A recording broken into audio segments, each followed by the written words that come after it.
Você já teve algum dia que você não sentiu culpa? Basicamente isso, é.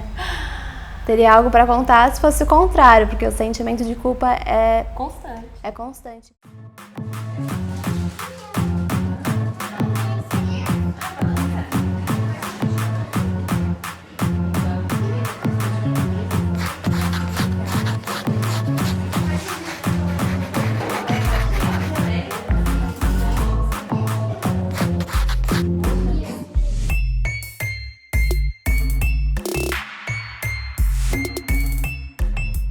Meu nome é Natália, tenho 26 anos, sou mãe do Abel de 4 anos, tenho 4 gatos, um cachorro e um companheiro. Me chamo Luzia, tenho 36 anos, tenho um filho, o Benjamin, que tem 4 anos, sou casada há 12 anos, trabalho com criança de grupo 1, sou auxiliar pedagoga. Eu comecei a trabalhar com meus 11 anos em casa de família e logo, né, de casa de família, de limpar, de cuidar da casa em si, eu comecei a trabalhar como babá. Eu sou Janine Saponara, eu tenho 50 anos, sou mãe do Gabriel e do André. E há 22 anos eu fundei a Lide Comunicação, na época só chamava Lide Comunicação, hoje chama Lide Comunicação para a Sustentabilidade. E foi uma agência que eu já fundei com propósito de trabalhar só com causas, então eu tenho muito orgulho disso. Hoje eu sou casada, recentemente, e estou muito feliz com essa decisão. Eu sou a Fernanda Lenski, eu tenho 25 anos, sou mãe do Benjamin e eu trabalho com mídias sociais atualmente. Eu sou a Carmen Castilho, eu sou fotógrafa, mãe da Valentina. Eu tinha uma necessidade, ela era urgente e eu precisava de alguém que pudesse me ajudar. E foi entendendo que outras mães também tinham essa mesma necessidade que a minha, que eu fui por esse caminho de procurar outra mãe para morar comigo. Sozinha fica muito mais complexo, assim, porque é muita coisa para administrar. Porque a gente é mãe, mas a gente é mulher também, tem uma vida, né? Tem nossa carreira, tem as nossas coisas. Então eu percebi que dividir a casa com uma outra mãe me facilitaria alguns diálogos, além de todas as dinâmicas do dia a dia, assim. Então, dividir com outra mãe, para mim, na minha cabeça, era dividir também a maternidade, não só o dia a dia.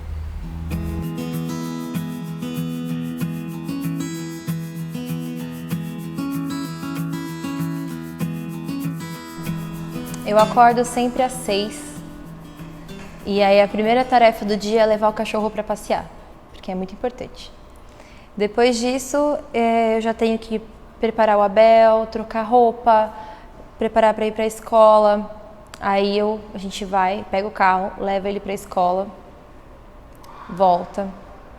Aí eu chego em casa, mais ou menos umas 8, 8h30, e aí eu começo a me arrumar para ir para o trabalho. Então, nesse tempo, teoricamente, eu deveria me arrumar para ir para o trabalho. Mas é um tempo que normalmente eu tenho que limpar alguma coisa em casa, tem sempre que ajeitar a bagunça de criança, né, que joga coisa pela casa e tudo mais. E aí eu consigo sair de casa umas 9h15, 9h30 no máximo. Eu acordo 4h30 da manhã. Aí meu marido, às 6h15, como eu moro no 31, ele me leva até o 19, que aí lá eu pego um ônibus que vem direto, que desce aqui, eu e o Benja vem dormindo no meu colo. E aí a gente desce aqui umas 7h30, que eu entro aqui às 8, aí chego aqui na escola, organizo ele, escovo os dentes dele, que ele vem dormindo, dou um primeiro café da manhã, um leite, um suco, alguma coisa para ele entra na aula e eu começo a trabalhar.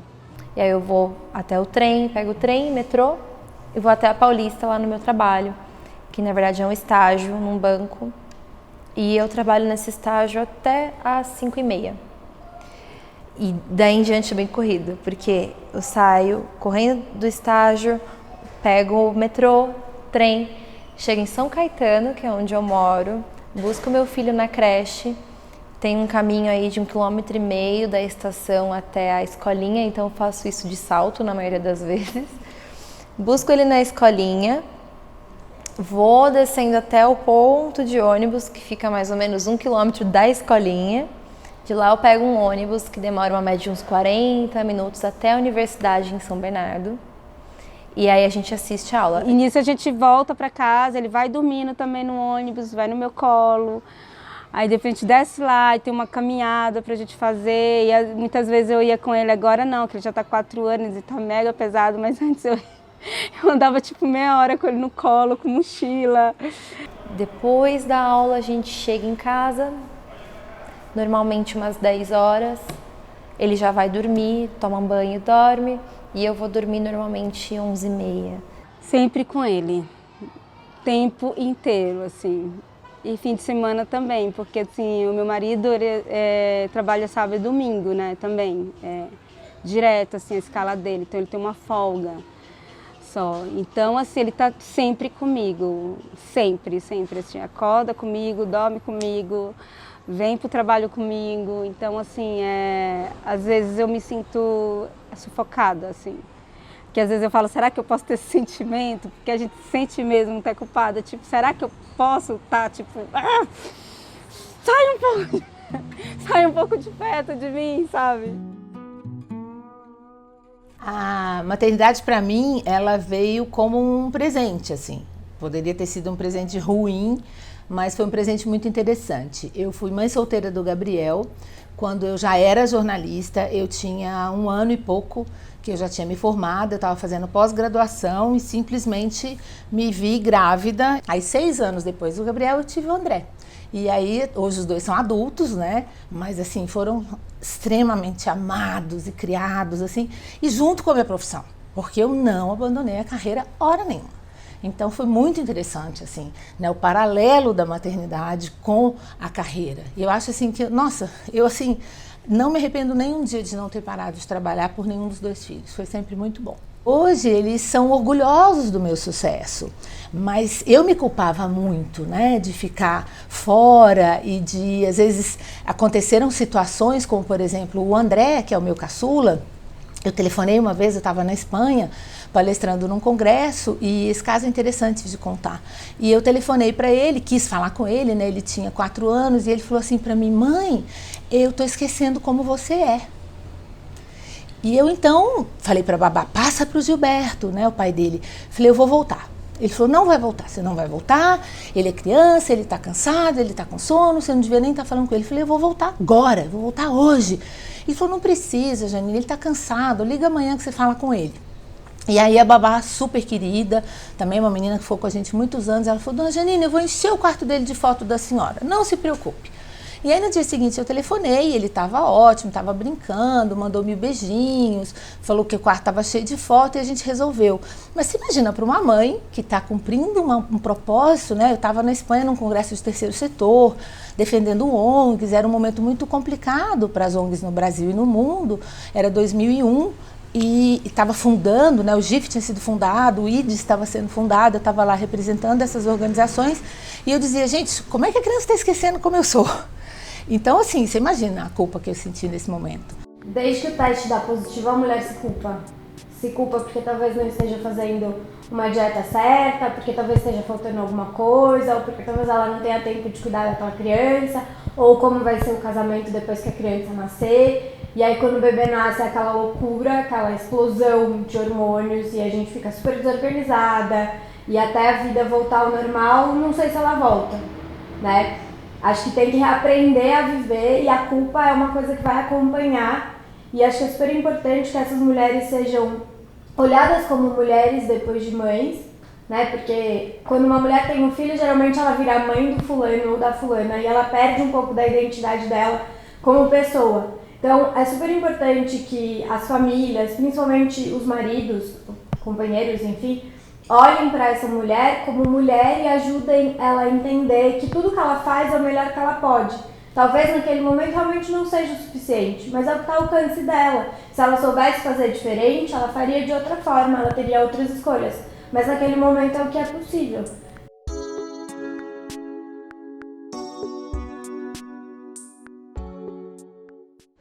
Eu acho que meu maior momento de culpa foi quando eu estava tentando entrar na universidade E eu fui fazer o cursinho porque eu não fiz ensino médio.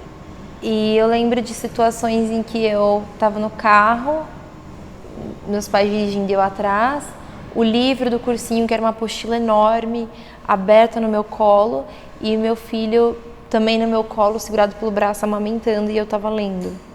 E aí eu fiquei pensando assim, eu não olho pro olho do meu filho quando eu amamento ele. Porque dizem muito sobre a conexão do olhar entre mãe e filho, o olhar que os filhos fazem quando amamentam é a coisa mais preciosa, é um olhar único. E aí eu me peguei pensando, eu sempre tô lendo coisas, estudando coisas e olhando pouco para ele. Então tem vários pequenos momentos de culpa. Por essa cobrança social que existe da ideia de que a maternidade que vai garantir a boa educação, que vai garantir o equilíbrio psicológico, emocional, né? E essa ideia de que a responsabilidade principal é da mãe. E isso é uma questão que está muito vinculada a essa construção social do ser mulher e do ser homem, né? A gente vive numa sociedade em que as representações não é a realidade. As representações é que a mãe cuida e o pai provém. A gente sabe que são representações porque na grande maioria as mulheres, na grande maioria não, todas as mulheres de alguma forma, ou assalariadamente ou não assalariadamente, trabalham, também contribuem para a manutenção material da criança, né? Sim, onde eu trabalho tem muito mais homem, né? E na mesa deles sempre tem retrato dos filhos. Eu não tenho um retrato do meu filho, porque eu sei que a imagem dele, de eu ficar olhando o tempo todo, vai me fazer me sentir culpada. Então eu aprendi a lidar com a situação de ficar longe do meu filho, tentando não pensar nele o tempo todo. Então assim, de hora em hora eu vou mandando uma pergunta no grupo da creche, ligo quando possível, vou me informando, mas se eu ficar o tempo todo pensando nele, meu dia não rende. Então eu vejo que quando nós, mães, nós nos inserimos no mercado de trabalho ou na universidade, a gente tem que aprender a negar o momento de ser mãe. E isso é muito doloroso. No começo é muito difícil porque a culpa é muito grande em cima disso. Mas com o tempo a gente vai entendendo que negar isso às vezes é questão de saúde mental. Ela sente a cobrança de ser uma excelente mãe, uma profissional de destaque, de uma amante, né? Extremamente erótica na cama e outras tantas cobranças. Agora, a questão eu acho que novamente, assim, vamos repensar nas escolhas de vida. Não vai ser perfeita em tudo. Então, a mulher também tem que abrir mão de ser a Mulher Maravilha. Mulher Maravilha é aquela do filme e também já não corresponde mais, né, a necessidade que as mulheres atuais têm. Então, como você lida com aquilo que não é tão idealizado, que você não tem tão esquematizado na sua vida? Eu sou aquela mãe que não tenho assim, eu não me vejo deixando meu filho com alguém para ir para uma balada, por exemplo, eu não consigo. Amigas minhas falam, deixa ele comigo um dia, sai. Eu não consigo, eu acho que a gente tem que fazer esse trabalho, né, assim, então, por ele não, ele fica ótimo, vai, sabe. Você acha que você se sentiria culpada se você deixasse ou é outra questão? Eu acho que eu me sinto, você teria. Tipo assim, por exemplo, se acontecesse alguma coisa com ele e saber que eu estou, por exemplo, num barzinho com meu marido, pra mim eu não vou me perdoar, sabe? Tipo, alguém me ligar e falar, sabe, seu filho tá não sei o quê e eu tô, sei lá, alcoolizada, em algum lugar com meu marido, sabe? Tipo.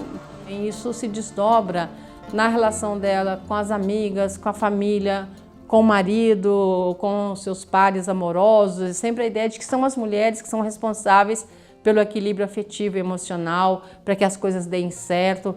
Então isso vai sendo, e ao mesmo tempo, no processo de socialização nosso, essa culpa vai sendo construída. Cada vez que alguma coisa não dá certo, a resposta que nos dão é de culpa. Viu o que você fez? Viu que você não tinha que ter feito diferente? Viu que não é assim? Então é uma forma que vai inculcando a culpa nas mulheres. E aí, em algum momento e de alguma forma, todas as mulheres têm culpa, né? Tem coisas que a gente precisa conciliar. Então, como é que a gente faz isso?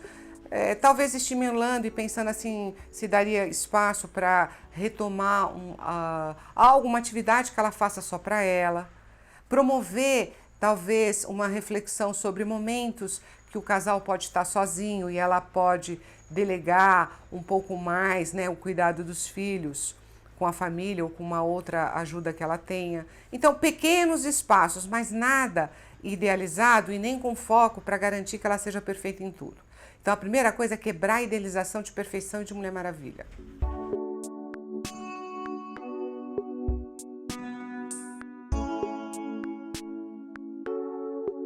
Eu leio muitos livros sobre maternidade, muitos livros sobre psicologia também, e uma vez eu li que a maternidade a maternidade está sempre fadada ao fracasso, porque é basicamente isso. Tudo que você programa, tudo que você projeta, nada nunca vai dar certo. Nunca, dentro da sua concepção.